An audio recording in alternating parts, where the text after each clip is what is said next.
বলে না, এই কৃষ্ণ সেই কৃষ্ণের নৃত্য করে ধ্যান, সেই কৃষ্ণের ধ্যান মুক্তি হয়, কৃষ্ণের সঙ্গে যোগে যুক্ত। কৃষ্ণ আছে সেই শূন্য।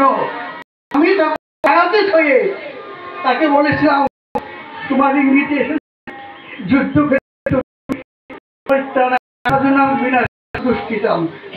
সেই জন্য আমাকে পাঠিয়েছিলেন। কিন্তু এখন আমি কি করবো? এটা এত বুঝালাম, বোঝ পারলো না। হে প্রভু, তুমি কৃপা করো। তার কি ভাই, তিনি আমার মধ্যে এসে বলে দেখো আমি কে। কিন্তু আমি তো সেই কৃষ্ণ এখন আর না।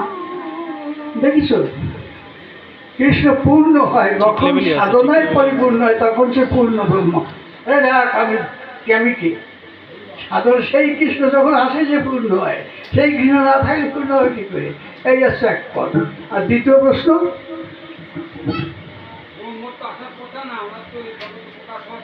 মাইকটা ধরে বলেন দাদু, মাইকটা ধরে বলেন।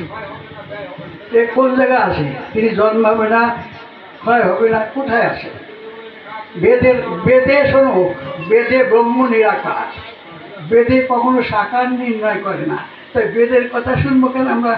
হরিচাঁদের ভক্ত যারা, বেদ বিধির উপরে তারা, বেদের কথা আমরা শুনবো কেন? বেদে ব্রহ্ম নিরাকার, কেউ দেখতে পারবে না। আর আমরা পুরাণে ভগবানকে দর্শন করা যাচ্ছে, ভগবান না আছে কোথায়?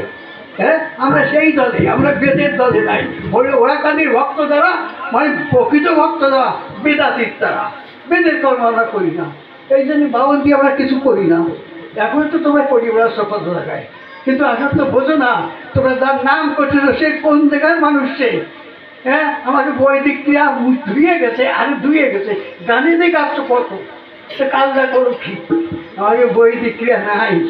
আমরা সেই বেদ বেদির ঊর্ধ্বে যিনি, তার সাধন বোধন করছি। আমরা জানি আমরা এই বৈদিক কৃষ্ণের সাধনা করি না, বৈদিক গৌড়ের সাধনা করি না, বৈদিক রামেরও করি না, বৈদিক আর নাকায় করি না।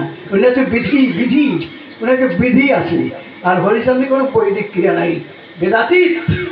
হরিচন্দ্রের ভক্ত যারা বেদাতীত, তারা শুধু ঠাকুর বেদাতীত নয়, হরিচন্দ্রের ভক্ত তারা বেদাতীত। বুঝছেন?